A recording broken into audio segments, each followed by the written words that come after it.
Mr. Chairman, I've really enjoyed the hearings we've had. I think you raised questions that the country needs to grapple with, and sort of let me give you my view of things. I think Senator McCain, who both of us admired, was a big proponent of trying to make procurement more transparent and cost-plus contracting to really incentivize its spending more. The big problem I've seen with weapon system development is change orders. They'll ask that the weapon system do things down the road they weren't designed to do early on. And sometimes that's due to the threat we face from enemies. We have to adjust our new systems to counter their new systems. But count me in for looking at procurement reform and giving the Pentagon a good once-over in terms of its modernization of its computer systems and contractors and all that good stuff. But what I want to do is remind the American public that the number one goal, in my view, of the federal government is to protect us. Without national security, Social Security, and every other social network hangs in the balance. There are people out there that would destroy our way of life if they could, and we need to make sure they can't do that. So let's talk about defense spending in historical terms. First, let's talk about threats.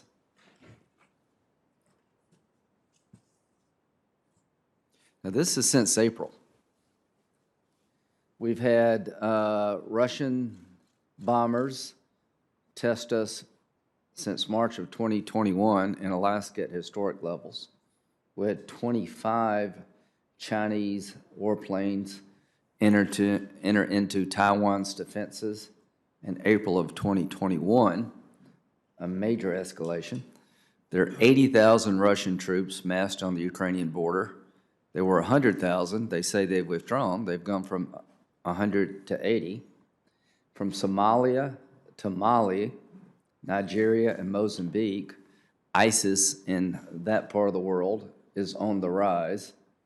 We just had over 80 people killed at a school in Kabul because a radical Islamic terrorists are trying to destroy all the gains we've made for women in Afghanistan.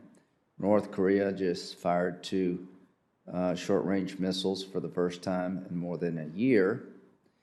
The Chinese are trying to develop a deep-water blue navy. They're building aircraft carriers, and the Russians are on the prowl. And I fear ISIS and Al-Qaeda will come roaring back if we don't watch it.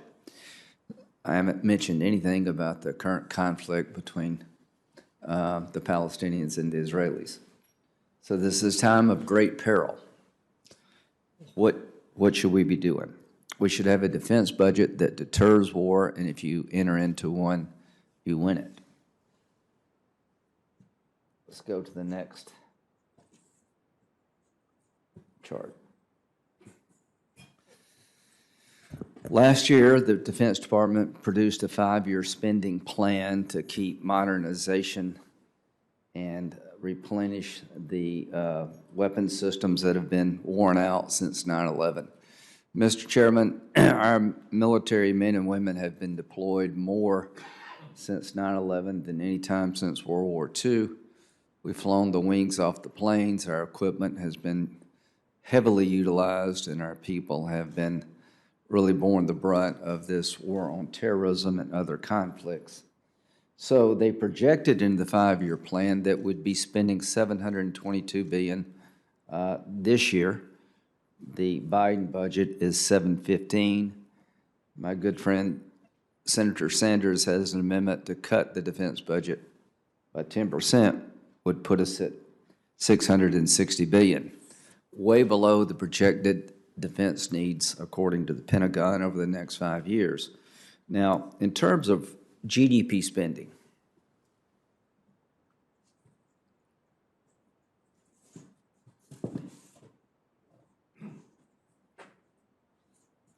you spend on the defense what you need to protect the nation. In World War II, we're up to 41%. We had a worldwide war. The world was at risk. Life as we know it was hanging in the balance, so we went all in to win World War II. Everybody did what they had to do.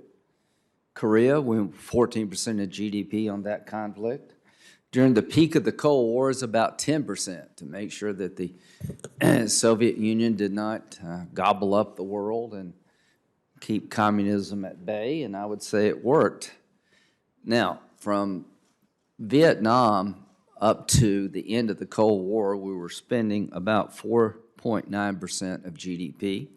When the Berlin Wall fell, we started coming down. And on September the 10th, 2001, we're at 3.11% of GDP, an historical low. The peace dividend didn't last very long, did it? The global war on terror, something nobody really thought about. And how do our weapon systems relate to that conflict? We've been at about 4.6%. We're withdrawing our forces from Afghanistan. We're going to be at about 3.4%, going toward 3.3%. So here's what I would say. We're on the low end of defense spending, but we're on the high end of the threat matrix. Personally, I've never seen more capability aimed at the United States than I do right now. You see Iran getting stronger, not weaker, when it comes to their military misadventures. You see them enriching. Let's put that up. No, excuse me, the sequestration thing. Iran is enriching at 60%. I want to remind you that just a few years ago, we went through an event called sequestration, where we were going to take $1 trillion out of the defense budget as some budget deal as a punishment for not reaching a budget number. Sequestration, according to General Mattis, for all the headaches caused by the loss of our troops during these wars, no enemy in the field has done more to harm the readiness of our military than sequestration. Remember the good old days of sequestration? They were horrible days. We're having to cannibalize weapon systems to keep them going. It was a nightmare for the Pentagon. I asked Secretary Panetta, a Democrat, who's a fine man, if we enact sequestration, would we be shooting ourselves in the foot? He said, we'd be shooting ourselves in the head. Sequestration was an effort to just blindly cut $1 trillion from the Pentagon, and it made us less capable at a time we needed more capability. So to those who are watching today, half the money we spend virtually is on personnel costs. $50 billion in the Pentagon goes to health care costs. I think Senator Sanders is right to be asking the Pentagon to be more accountable and transparent, but I think it is a very dangerous idea to suggest that our defense footprint, given the threats we face, needs to be changed in terms of less. I think it needs to be more in terms of capability to deal with the multiple threats we face, but that more should be wisely spent. So this is a great debate we've been having for a long time, but the facts are the facts. Given the world we face, we're on the low end of spending at a time when our enemies are on the high end of misadventure in spending. The one thing you don't want to do, Mr. Chairman, is have the enemy miscalculate and entice them to make mistakes that could cost us all by not being ready to meet the challenges. Thank you very much.